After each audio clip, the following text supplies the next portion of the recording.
Tere taas!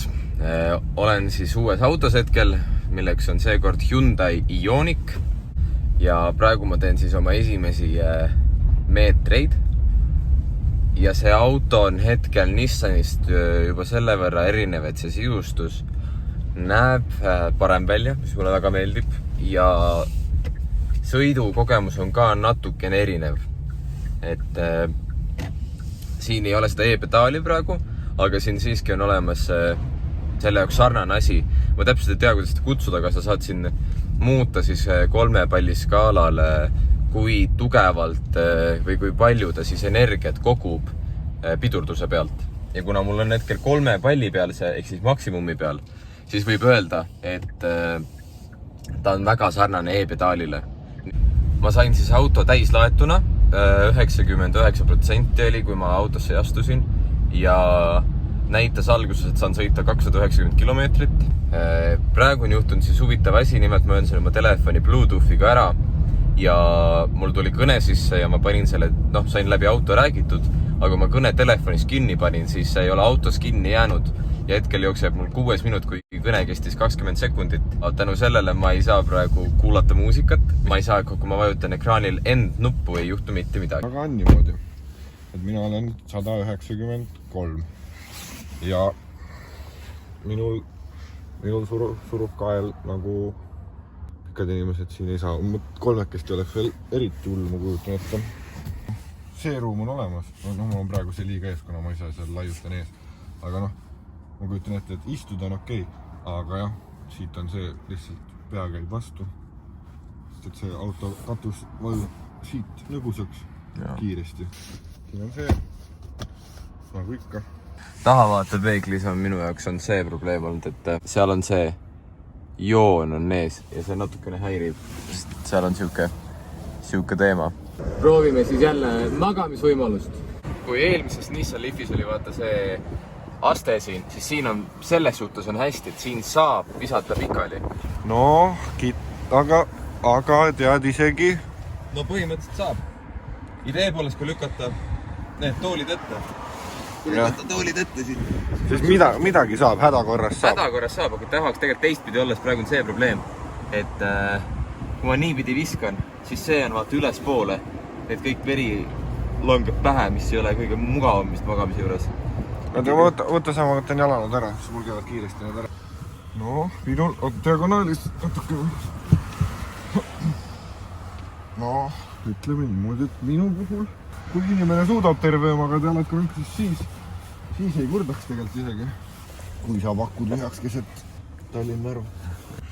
Tagaistmel on väga hea asi olemas. Istmesoojendus, mis on tavaliselt ainult ees.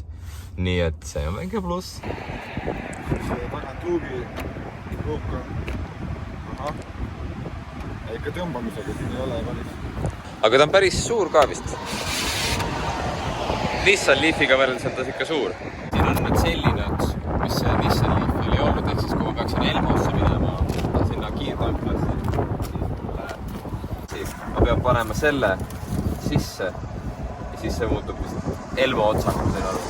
Aga sellel autol on olemas, ma võtan ka selle ära ja siis on olemas kaks kiirtanklat tuleb välja ainult. Kui sa paned mingi ühes üks suure asja, võtad mõlemasse ja ta viidi laadima umbes 3-4 korda kiiremini kui Elmo. Tegelikult võiks jäi seal proovimas, ma ei tea, mingi pool tundi laadida. Vaatame, kui palju ta laeb. Siis siin on selline nupp, view. Igastades sa saad ükskõik mis hetkel panna endale tagakaamera tööle. Ja mis siin veel on, drive mode'id on ka siis olemas normaalne, sport ja eco. Sulle see kiirendus tundub selle? Kiirendus on, ta on viletsam kui Nissan Leafil, aga minu arust see kui nagu kiirus on saavutatud, siis see sõit on nagu palju parem sellega siin. Et võib-olla ei olegi seda. Et Fordi tagant saab ikka kiiremini ära, kui mõni bensiinimootor keskpäras. Nagu seda tunnet väga ei teki, seda õõnsat seda kõhtu nagu ei tõmba õõnsaks, aga minu arust ta teeb töö ära ja võib-olla see on lihtsalt nii sujuv kiirendus, mis on samal ajal kiirem, ei panest isegi tähele. Selles tegelikult me oleme praegu siin maanteel 10 võtab ta ikka väga kiirelt sisse või ta ei näe vaeva. Et mida ma kui ma läksin Nissani pealt mini peale, ma tundsin seda, kuidas auto piinleb, et edasi sõita või nagu ta ma tunnetan seda vaeva temas, et edasi sõita, aga sellega on nagu see kergus, mis on ülilahe tunne. Aga siin on üks tore nupp veel, auto hold. Ja saad panna põhjus, kui ma selle panen, mul on pidur praegu peal ja siis ta hoiab pidurit. Ma ei pea pidurit enam all hoidma. No kas see on siis huvitav nagu mingi mägede jaoks või ma ei oska öelda, sest näiteks kui ma nüüd panen drive, ega seda auto hold kaob ära, kui vaid drive. Siin ei ole seda automaatparkimist ja parkimise koha assisti parking, assisti ei ole siin. Kui ei ole kõige osavam parkija ja loodate sellist parkimisabi või mingit sellist, siis seda see mobiil ei paku. Aga ma ei tea, et äkki siin on jälle see, et mingil lisaversioonil on. Ja. Aga sellel igastahes praegu, mis meil on, ei ole. Aga üleüldiselt on ta väga palju mõnusam. Et tegemist on nagu sellise küllaltki akupangaga, et siin on 12 volti pluss USB-d, siis siin on veel üks. On USB-d, et neid kohti, kus seda akut tühjendada on päris palju. Siin on see, et lased gaasi lahti, siis ta hakkab sinu eest pidurdama või nagu aeglustama, et sa ei üldalt kasutama. Minu jaoks on see võõras, mina saan siit selle 2 klapsuga maha võtta. Aga ta tuli ise tagasi praegu.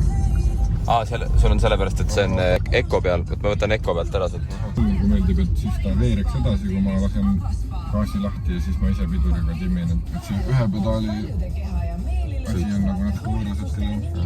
See mul võttis ka esimene kord, et ikka päeva, et üldse ära harjuda sellega mingil määral, aga ta on alguses võõras, aga lõpuks on ta väga mugav. Nii. No siin on, ma saan aru, et V4 siis. Tavaline V4.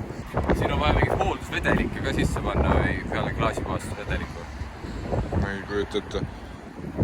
Sest et siin nagu mingisugused nagu siuke asi on ja see on. Küllap selle saab manuaaliga kaasa, kõik tuleb vaadata sealt. No, terve see asi on ka akku.